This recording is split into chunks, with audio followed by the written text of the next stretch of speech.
Hey y'all, my name is Kayla and welcome to my cozy chaotic corner of the internet. In today's video, we need to talk about funny story. This video was supposed to be a Goodreads reading vlog where I just took a handful of random Goodreads Award recipient nominees and read them, but that was supposed to be done over the holiday weekend. And to be frank, this holiday weekend, I just cooked, watched football, watched the Macy's Thanksgiving Day Parade, and just had a jolly good time. And reading, while it did occur, it wasn't that frequently, and what I was reading was Funny Story by Emily Henry. Now, at its surface, this was a fun, cute little romance, but I have some qualms with it that I need to get off my chest. Hey y'all, I just wanted to give a quick disclaimer about this video. I actually filmed this about 1 or 2 days before the actual Goodreads Choice Awards were announced. And coincidentally, Funny Story actually ended up winning not only the romance category, but also the audiobook category. So I'm intrigued to give Funny Story a little bit of a taste test on the audiobook, because personally, I am very particular when it comes to audiobooks, so I'm curious what about this one in particular was so great about it. And honestly, all the audiobooks that were in the category, I have a feeling that people voted for Funny Story not based on the quality of the audiobook itself, but just based on the fact that it was the one book that they had actually read and maybe not even consumed the audiobook. And I feel like in that case, that shouldn't be it. That's just me personally. We all know that the Goodreads Choice Awards, not only nominees, but the voting process is at this point just a popularity contest. But yeah, that little tangent aside, Timothée Chalamet was in Minnesota yesterday, so that's fun and exciting. That is my random, not only sidebar, but disclaimer for this video. Let's carry on. This video will contain spoilers, so if you haven't read Funny Story, you're looking forward to reading Funny Story, and you don't want any spoilers, I encourage you to click away.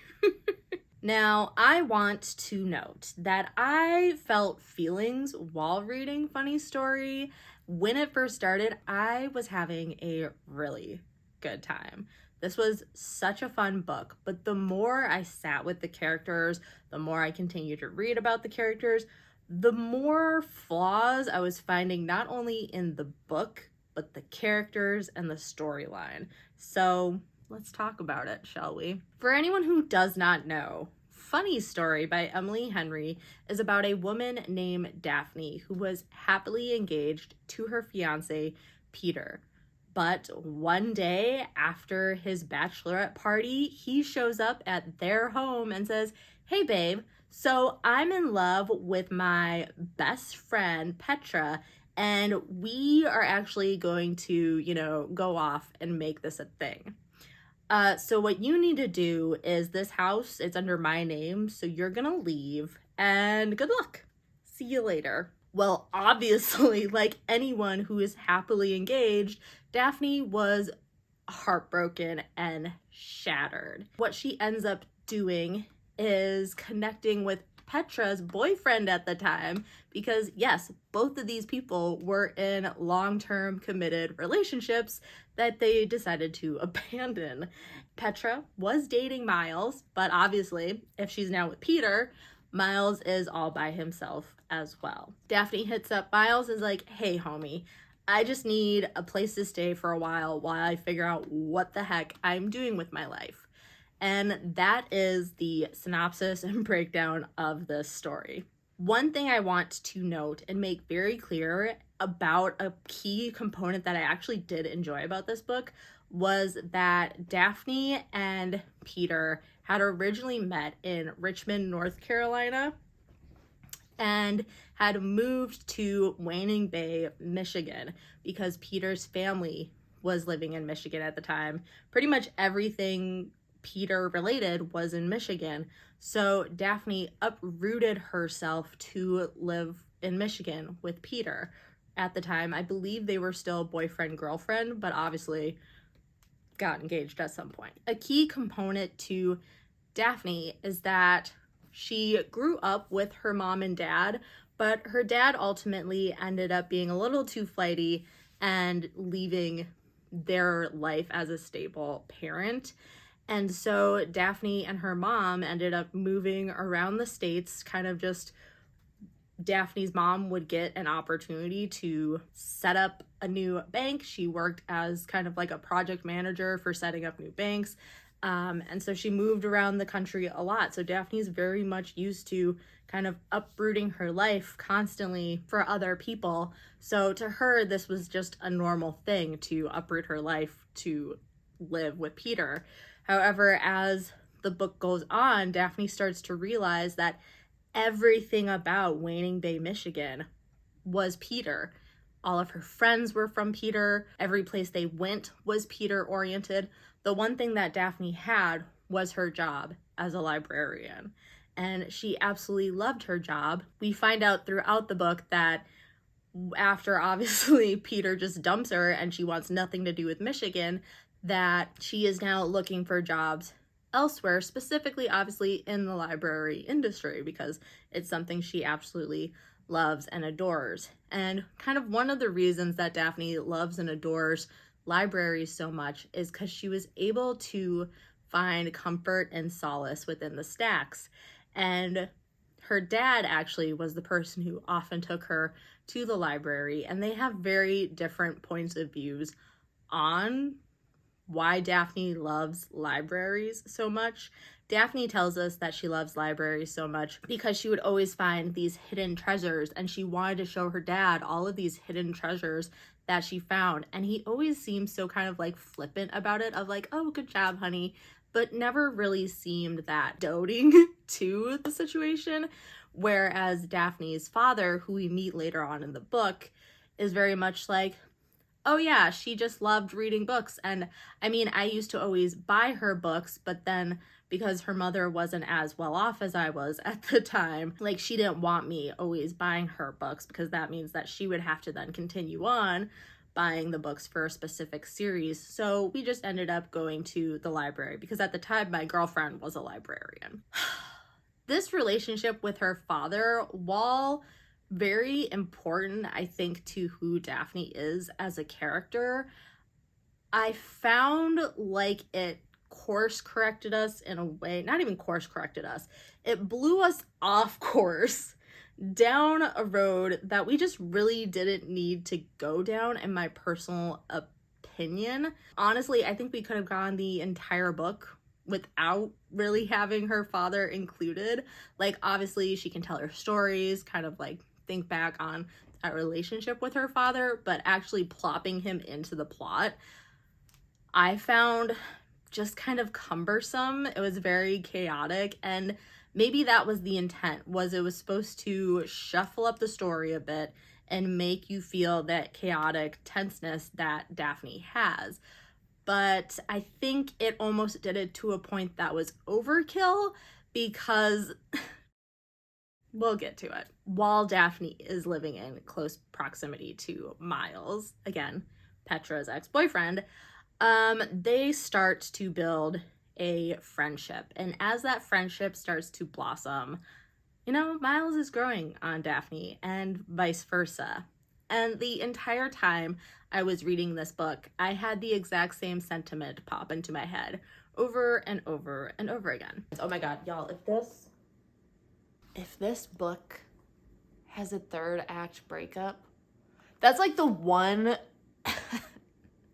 storytelling mechanism I hate in books. I cannot stand when there's a third act breakup. And it's always because of miscommunication. It's always because these adults can't have like a genuine conversation to try and figure out, hey, this weird situation that happened, let's talk about it. No, they just ignore each other. And then like months, weeks, years later, they get back together and they're like, hey, that one thing, yeah, it was actually like so not a problem. If this book has that, I'm going to lose my ever loving mind. And while I really loved their not only like love story, but friendship building story, I was right. I was so disappointed when the third act breakup happened. And it was just so predictable. I just hated it so much. But something I hated not as much, but almost as much as the third act breakup was their constant back and forth on their sexual tension. So the first time they're actually ever physical with each other is they are at a lavender field where they run into Peter. At this point in time, Peter thinks that they are dating because Daphne may or may not have told him that they were dating when Petra and Peter sent both of them invitations to their upcoming wedding. Yay. Daphne and Miles make out pretty much in front of Peter. And after that moment, you know, it's quite clear that there is a spark between them. But they keep kind of pushing this friendship narrative, not only to the audience, but I think also to themselves internally. And so they have this kiss, then they're just friends, and then they have a makeout session while watching an action movie at home. And that makeout session leads to some little hand play and somebody, Daphne, having the big O. And right after this event occurs, they both agree that should not have happened. We should just be friends. The story continues where life is happening and they're doing all these things, and then they run into Peter and Petra again at an event. And again, they're like, well, we're just gonna play in this we're a couple thing. They're dancing, they have a little smooch on the dance floor, and then Daphne is just all in her head and she's like, I just need to get out of here. So they get out of town and they are driving home, but then Peter just pulls off to the side of the road and he's just like, what's going on? Like, what's really going on here? Daphne tells him what's going on, the situation, gives him the lowdown, the 411, and ultimately it ends up leading to the only time you ever want to kiss me or be intimate with me is to make them jealous. And she's like, I know I was technically the one that started it, but this only seems to happen when they're around. Granted, they've made out 3 times, and one of the times they were at home, no one was around. So I don't really know where she's getting this whole narrative of the only time we kiss or are intimate is when they're around. He pretty much breaks it down and says, I want to kiss you 24/7 all the time. All the time. So then they start getting hot and heavy. And after they pretty much are both on the same page finally of, hey, all I want to do is boink you right now, Miles all of a sudden confesses his deep, dark childhood trauma secret. And this is the part that I hated so much. I'm like, we finally are at the point. We're finally at the point where you guys are both on the same page of like, you want this thing to happen. And he just like trauma dumps on her as they're in the car, heavy petting, making out. And then they just agree that, hey, we're just gonna be friends. We can't make this happen. We're just gonna be friends.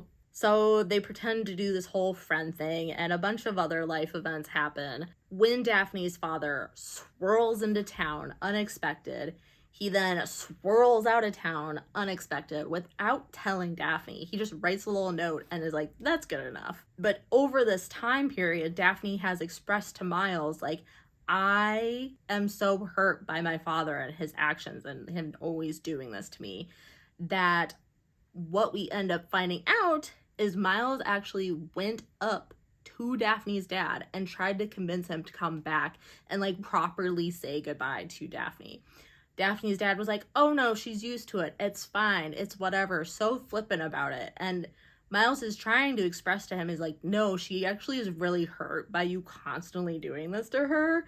But the dad just does not care. Unfortunately, Miles decides to do this action right after 2 blissful days of Daphne and Miles finally being on the same page and finally just like getting over this whole friend stunt and, you know, being actually intimate with each other. However, what he doesn't do is he doesn't tell Daphne what he's doing. He just leaves town to go bring back her father. And when she confronts him about just ditching her and kind of ghosting her, he doesn't fully explain what happened because he's like, that would hurt her even more. But this is what leads up to our third act breakup. And it's so frustrating. It's so frustrating. Oh my God, I hated it so much. Anyways, long story short, Daphne this entire book has been like, I am moving. I'm starting to make friends. I'm starting to find myself. I'm staying. Ultimately, Daphne ends up staying. She ends up forming a relationship with Miles. Everything is hunky-dory. And to be quite frank, I think this book should have ended at the second to last chapter, Miles and Daphne finally getting back together. So you would think, we want a little bit more time with them finally back together, but it just ended so perfectly that I personally, the person who hates the third act breakup, loved how the second to last chapter ended. Because the last chapter is just them, like a year later. They're moving into a house together. They bought a house together. Daphne's mom is in town. All the friends are coming over for a housewarming party. And we learn that Daphne is slowly like mending relationships, building new relationships. It's just a grand old time. And then the final sentence is them explaining how they became like a couple. And it ends with funny story. And I think the literal only reason for that last chapter was so that Emily Henry could slip in the title of the book. I just want to read to y'all the last page of the second to last chapter. I think you'll understand why I think this was the perfect ending to this book. We pull back smiling, our foreheads resting together. We smile and breathe and touch one another and dream about the future without saying any of it out loud. Summer turning into fall, trips with Ashley and Mulder to the apple orchards an hour south, bonfires with Julia as the air chills and the leaves blaze into color, poker nights with cigar smoke thick in the air, and long morning walks with hot chai from Fika in hand. And even the hellish cold of winter, a new apartment complete with gas fireplace, bundled hikes through feet of snow, Miles and I slipping out of our clothes and under the sheets to warm each other. And things I can't dream of too, the ways it will all go wrong, and the beauty that can only happen in the wake. A second act I fell into, and the home that I chose, as much as it chose me, I can't wait. I can't wait for this whole world I've invited to surprise me. I think that, literally reading this, I was like, this is just chills. This is perfect. But I knew there was a follow-up chapter, and the follow-up chapter was so disappointing. It was so annoying. I honestly skimmed most of this last chapter, to be so totally frank with you. I don't think I would have so much qualm with everything I had qualms with, except for the trauma dumping during sex. That was weird. I could have overlooked all of that if it didn't have this last chapter. That's my thoughts and opinions on Funny Story by Emily Henry. I know this is a beloved author, but I don't see it. I've never read Emily Henry before. Maybe this is one of her lesser liked stories. So if you like Emily Henry, and if you think her books are worth delving into further, let me know in the comments down below. What is like your all-time favorite? You have to read this book for Emily Henry, because this one disappointed me. It let me down. First half of it, absolutely loved. And then it got so chaotic and so convoluted. Anyways, y'all, thank you so much for joining me today. If you absolutely love Funny Story and Emily Henry and I just destroyed your heart, I'm so sorry, but feel free to vent about it in the comments down below. Don't forget to subscribe to the channel, and I will see you in the next one.